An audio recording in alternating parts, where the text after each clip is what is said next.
Hello darlings and welcome back. Now when you think of a European getaway, where does your mind immediately wander? Is it the romantic allure of Paris, the ancient grandeur of Rome, or the bustling energy of London? Of course it is.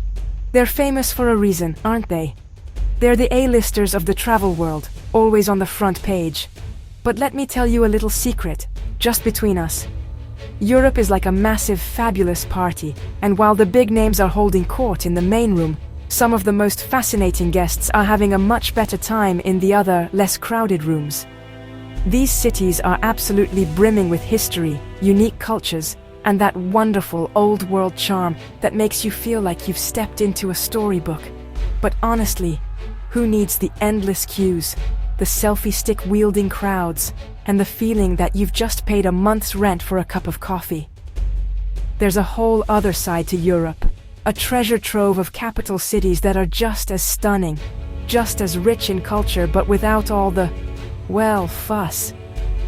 These are the underrated gems, the quiet achievers who don't feel the need to shout about how brilliant they are.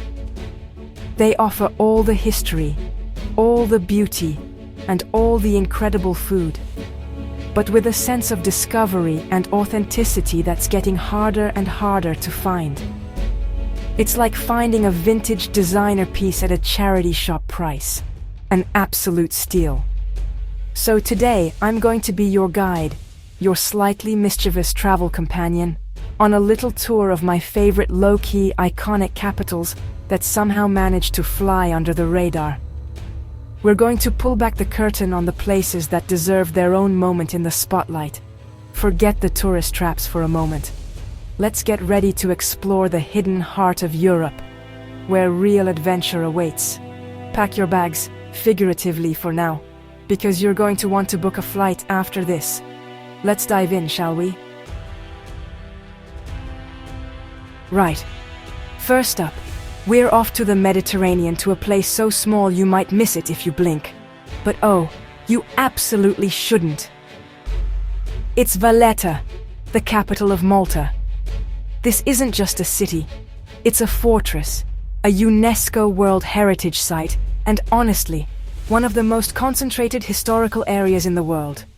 Imagine a city built by knights, the Knights of St. John no less. It's all grand bastions and dramatic military history. Walking through its streets feels like you're on a film set, with every corner revealing another honey-colored limestone building that seems to positively glow in the sunshine. It's utterly divine. You can get wonderfully lost in its labyrinthine alleys, stumbling upon hidden gardens, grand churches filled with Caravaggio masterpieces, yes, actual Caravaggios, and balconies that look like they've been plucked straight from a period drama. The entire city is a pedestrian's dream. One minute you're gazing out at the magnificent Grand Harbor, one of the most beautiful natural ports in the world, and the next, you're sitting in a tiny cafe, sipping a Sisk beer and watching the world go by. It's history, but it's alive. It's vibrant, and it's wonderfully, unapologetically Maltese. A tiny capital with a massive personality.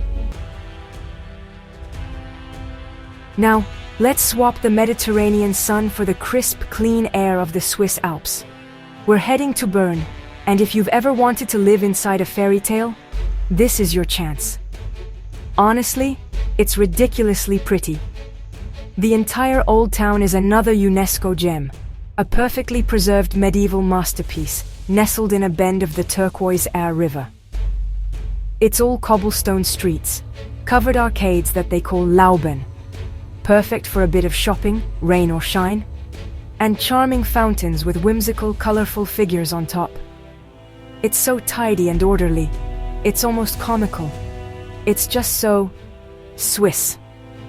The pace of life here is wonderfully relaxed. Locals think nothing of jumping into the river for a float downstream on a sunny afternoon. A sort of natural, urban, lazy river. You can stroll along the water's edge, visit the famous bear park. Yes, the city's symbol is a bear, and they have actual bears. Or climb the tower of the Bern Minster for a view that will simply take your breath away. It's not a city of frantic sightseeing. It's a city for soaking up the atmosphere. It's for enjoying a coffee, watching the famous Zitglogge clock tower chime, and just appreciating a place that values quality of life above all else. Alright, hold on tight, because we're changing gears completely. We're off to Belgrade, the capital of Serbia, and this city has an energy that is absolutely electric. It's not quaint or polished in the way some other European capitals are. It's raw, it's gritty, and it is pulsating with life. This is a city that has been through, well, a lot. It's been rebuilt from the ashes more times than you can count, and that resilience gives it a spirit that is truly infectious. The streets are a canvas for incredible street art, telling stories of its past and its vibrant present. It's a city that's constantly reinventing itself. The heart of it all is the Kalemegdan fortress, standing proudly at the confluence of the Sava and Danube rivers. You can wander through its ancient walls and then dive into the Skadarlija district, the city's bohemian quarter, which feels a bit like Montmartre in Paris, but with a Balkan twist. The nightlife here is legendary, with floating river clubs called splavovi that keep the party going all night long. But it's not just about partying. It's a city of warm people, fantastic food. You must try the cevapi, and a palpable buzz that makes you feel alive. Belgrade doesn't just welcome you, it grabs you. Let's head north, way up to the Baltic, to the effortlessly cool capital of Finland, Helsinki. If you appreciate clean lines, clever design, and a certain minimalist chic, you will fall head over heels for this place. It's a city that feels completely in tune with its natural surroundings, a unique blend of striking contemporary architecture and elegant Art Nouveau buildings, all surrounded by the sea. It's Scandinavian style, but with a distinct Finnish accent. The whole city feels like a living, breathing design museum, especially in the aptly named Design District, where you can find everything from high-end fashion to quirky local crafts. But Helsinki isn't just about looking good, it's about feeling good. The Finns know how to live. You can explore the bustling market square, Kaupatori, grabbing fresh berries and local delicacies, before hopping on a ferry to the nearby sea fortress of Suomenlinna, another UNESCO site. Or do as the locals do and embrace the sauna culture. It's practically a national religion here. In Helsinki, you can spend your morning admiring world-class architecture, your afternoon exploring a rugged island, and your evening relaxing in a cozy cafe. It's a city of beautiful contrasts and understated charm. Now, for a city that is a true journey through time, let's go to Sofia, Bulgaria. This is one of Europe's oldest capitals, and it wears its history with a sort of rugged, unpolished charm that I find completely captivating. It's not a city that's been overly manicured for tourists. It feels real. You can be walking down a modern street and suddenly stumble upon ancient Roman ruins right there in the middle of everything, like the Serdica complex. Then, you look up and see the golden domes of the magnificent Alexander Nevsky Cathedral shimmering against the backdrop of Vitosha Mountain, which looms over the city. Sofia is wonderfully green, with sprawling parks that are the life and soul of the city, where people gather to chat, play chess, and just enjoy the day. It's also one of the most affordable capital cities in Europe, which is always a fabulous bonus, isn't it? You can eat and drink like royalty for next to nothing. It has this fantastic mix of old and new, grand Soviet-era buildings standing next to beautiful old churches and trendy new bars. Sofia might not have the immediate wow factor of some other cities, but give it a day, and its layers of history, friendly atmosphere, and down-to-earth vibe will absolutely win you over. Let's pop back up to the Baltics, to a city that is a feast for the eyes. Riga, the capital of Latvia. Now, Riga is a city of two halves, and both are equally gorgeous. First, you have the medieval Old Town, a protected UNESCO World Heritage Site, with its winding cobblestone streets, hidden courtyards, and the imposing Riga Cathedral. It's like stepping back into the Hanseatic League era, half expecting a merchant in medieval garb to walk past. You can get lost for hours just wandering around, discovering little amber shops and cozy candlelit bars tucked away in ancient cellars. It's incredibly atmospheric. But then, you step just outside the Old Town, and you're in a completely different world. Riga has the highest concentration of Art Nouveau architecture anywhere on the planet. It's absolutely astounding. The buildings are decorated with elaborate sculptures, floral motifs, and dramatic expressive faces. A walk down Alberta Iela is like being in an open-air art gallery. This blend of medieval history and flamboyant turn-of-the-century art gives Riga a sophisticated, cosmopolitan feel. It has the charm of the past, but with a vibrant, modern energy. It's a city that's proud of its beauty, and rightly so. Ah, now for a place very close to my own heart. Let's go to Dublin. People talk about the crack in Ireland, and Dublin is where you'll find it in its purest form. It's a city that's less about grand monuments, though it has those too, and more about people, stories, and laughter. The hospitality here is legendary.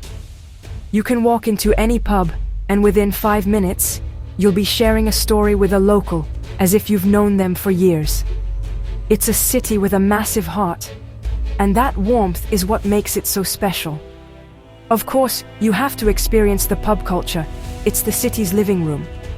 But Dublin is also a UNESCO City of Literature. This is the city of Joyce, Wilde, and Beckett.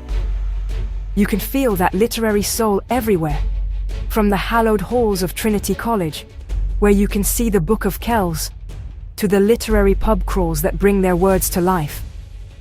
You can wander through the Georgian squares with their famous colorful doors, take a stroll through Phoenix Park, one of the largest urban parks in Europe, or explore the history of Guinness at the Storehouse. Dublin is a city that invites you to pull up a stool, listen to a story, and become part of its narrative. It's just brilliant. Right, let's head back to Scandinavia for a dose of Danish delight in Copenhagen. This city consistently ranks as one of the happiest in the world, and it doesn't take long to see why. It's a city built for people, not just for cars. The first thing you'll notice is the bikes. Everyone cycles everywhere. It creates such a relaxed, pleasant atmosphere. Then you have the stunning canals, especially the iconic Nyhavn, with its colorful houses and old wooden ships. It's like a postcard come to life, and yes, it's touristy, but it's so pretty you just have to forgive it. Copenhagen manages to be both a fairy tale city, with royal palaces like Amalienborg and the enchanting Tivoli Gardens amusement park, and a global leader in food and design. The dining scene here is out of this world. From Michelin-starred restaurants to incredible street food markets, the quality of life is palpable. It's the home of hygge, that wonderful Danish concept of coziness and contentment. It's found in the warm glow of a candle-lit cafe, in sharing a pastry with a friend, or in a simple bike ride along the harbor. Copenhagen teaches you to appreciate the good things in life. Prepare for something completely different. We're heading to the world's most northerly capital, Reykjavik in Iceland. This city feels like it's on the edge of the world, in the best possible way. It's not a city of ancient history in the European sense. It's a city defined by the raw, untamed nature that surrounds it. You can be standing in front of the striking Hallgrímskirkja church, looking over the city's colorful rooftops, and know that just a short drive away are volcanoes, glaciers, and geysers. It's a gateway to some of the most dreamlike, otherworldly landscapes on Earth. The city itself has a wonderfully quirky and creative culture. It's small enough to walk around easily, packed with cozy cafes to escape the wind, fantastic bookshops, and a surprisingly vibrant music and art scene. The people are incredibly stylish and friendly. Reykjavik in winter is all about hunting for the northern lights and warming up with a hearty bowl of lamb soup. In summer, it's about embracing the midnight sun, where the daylight never seems to end. It's a city that connects you to the power of nature, while offering a warm, welcoming, and uniquely Icelandic cultural experience. Truly magical. Truly. For our final stop, we're back to the Baltics, to a city that is a true fairy tale vision, Tallinn, Estonia. The Old Town is one of the best preserved medieval cities in Europe, another UNESCO World Heritage Site that is just jaw-droppingly beautiful. You'll wander through cobblestone lanes, past Gothic spires, ancient city walls, and stout defensive towers. Climbing Tumpi Hill for a panoramic view over the red-tiled roofs is a moment you won't forget. It feels so authentic, so untouched by time, you half expect a knight in shining armor to clatter past on his horse. But here's the brilliant twist. Tallinn is also one of the most technologically advanced cities in the world. It's the birthplace of Skype. This creates a fantastic contrast. You can spend your morning exploring a 13th century apothecary and your afternoon in the trendy Teleskivi Creative City, a former industrial complex now filled with design studios, street art, and cool independent shops. It's this seamless blend of ancient history and forward-thinking modern culture that makes Tallinn so exciting. It's a city that honors its past while sprinting confidently into the future. A perfect end to our tour. And there we have it. 10 absolutely fabulous capitals that are more than ready for their close-up. From the sun-drenched limestone of Valletta to the high-tech medieval charm of Tallinn, each one offers a completely unique slice of Europe. These are the cities where you can still feel a sense of discovery, where you can wander without a plan and stumble upon something truly magical. They prove that you don't have to follow the crowds to find incredible history, vibrant culture, and that certain charm that we all travel to Europe for. So, next time you're planning a trip, why not look beyond the usual suspects? Give one of these underrated gems a try. I promise you, you won't be disappointed. You'll come back with better stories, more authentic experiences, and probably a healthier bank balance, which is never a bad thing, is it? The real heart of Europe is often found just off the beaten path, waiting in these cities full of character and soul. Let me know in the comments which of these you'd love to visit first, or if you have your own favorite underrated capital to share. Thank you so much for joining me on this little adventure. Don't forget to like and subscribe for more, because there's always another wonderful place to explore just around the corner. Until next time, travel safely and keep seeking out the extraordinary. Bye-bye for now.